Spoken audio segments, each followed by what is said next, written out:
Hello everyone, स्वागत है आप सभी का इस चैनल टीचिंग मैप में। तो अभी रेलवे ने एक वैकेंसी जारी किया है। जो सर्टिफिकेशन कोर्स जो ITI कर चुके हैं उनके लिए वैकेंसी है, और जो 10+2 पास आउट है। तो रेलवे भर्ती प्रकोष्ठ पश्चिमी मध्य रेलवे, जो एक railway requirement cell western central railway का है, उन्होंने एक नोटिस जारी किया है 17 नवंबर को। तो उस नोटिस में इन्होंने एक रिक्रूटमेंट फॉर्म निकाला है। तो इसका जो फॉर्म है वो 18 नवंबर से स्टार्ट हुआ है और 17 दिसंबर तक इसका फॉर्म का लास्ट डेट है, वो भी 11:59 नाइट तक।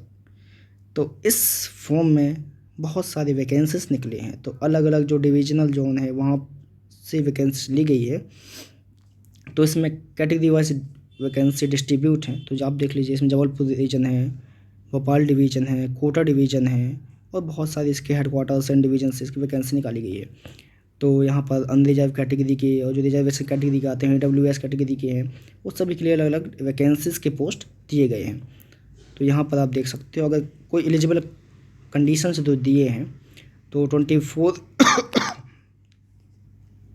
15 एज कंप्लीट होना चाहिए कैंडिडेट का, और इसके अलावा 5 ईयर का रिलैक्सेशन दिया है। SC ST वालों को 3 ईयर दिया है, OBC वालों को।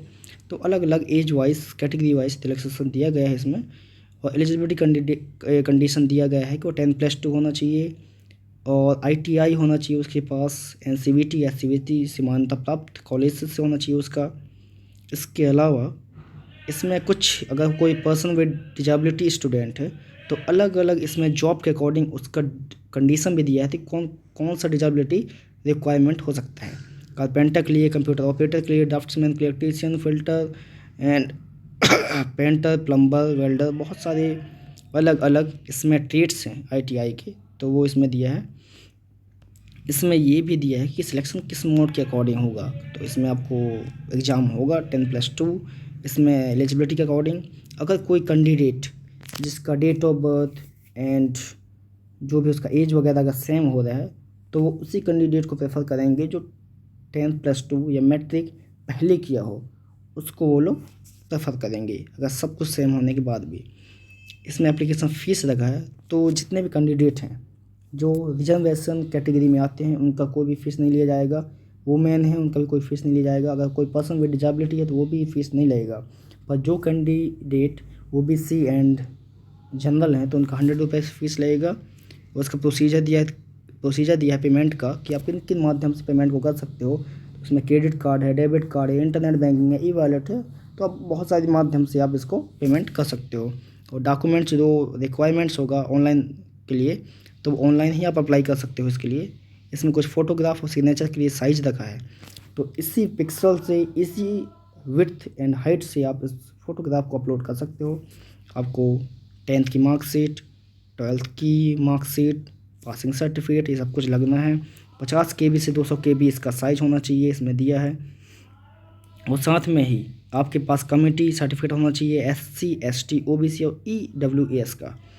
पर्सन विद डिजेबिलिटी जो स्टूडेंट्स होते हैं उनका सर्टिफिकेट होना चाहिए। ITI का सर्टिफिकेट होना चाहिए। जो NCVT SCVT मान्यता प्राप्त होना चाहिए। और कैंडिडेट अगर इस फॉर्म को अप्लाई करना चाहते हैं तो ये वेबसाइट दिया है यहाँ पर, www.indianrailway.government.in। इस वेबसाइट में जाकर आप इसको अप्लाई कर सकते हो ऑनलाइन। वो जितना भी इंफॉर्मेशन आप इसमें फिल करोगे वो सभी मैट्रिक लेवल और या फिर 10th क्लास के अकॉर्डिंग ही होना चाहिए, उसके अलावा नहीं होना चाहिए, नहीं तो ये बाद में रिजेक्शन हो सकता है। इसमें दिया है कि एप्लीकेशन इनवैलिड होने का कंडीशन दिया है इसमें। अगर एप्लीकेशन प्रॉपर तरीके से स्कैन फोटोग्राफ सिग्नेचर ना हुआ तो एप्लीकेशन रिजेक्ट माना जाएगा। अगर application proper certificate, date of birth, educational qualification अगर सही ना हुआ तो वो इनवैलिड एप्लीकेशन माना जाएगा। अगर कास्ट देखा जाए तो SC ST OBC EWS, अगर ये सर्टिफिकेट प्रॉपर अथॉरिटी के अकॉर्डिंग इशू नहीं है तो वो माना जाएगा रिजेक्शन। इसमें और बहुत सारी इसमें दी है, मेडिकल फिटनेस भी दिया है और बहुत सारी इसमें इन्फॉर्मेशन दिए हैं। तो ये PDF का जो लिंक है वो डिस्क्रिप्शन में दे दूँगा। तो ये ऑफिशियली PDF है जो रेलवे रिक्वायरमेंट बोर्ड के अकॉर्डिंग इसको इशू किया गया है।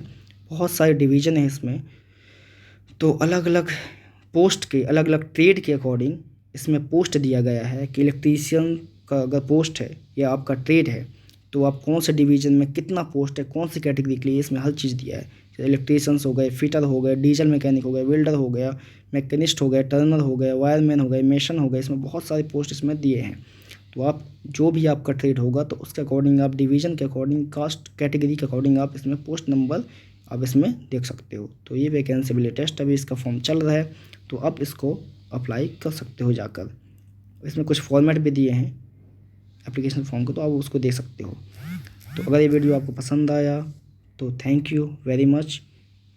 ऐसे ही जॉब अपडेट के बारे में जानने के लिए आप इस चैनल को सब्सक्राइब कर सकते हैं और जल्द से जल्द इस चैनल को शेयर करिए। Thank you very much.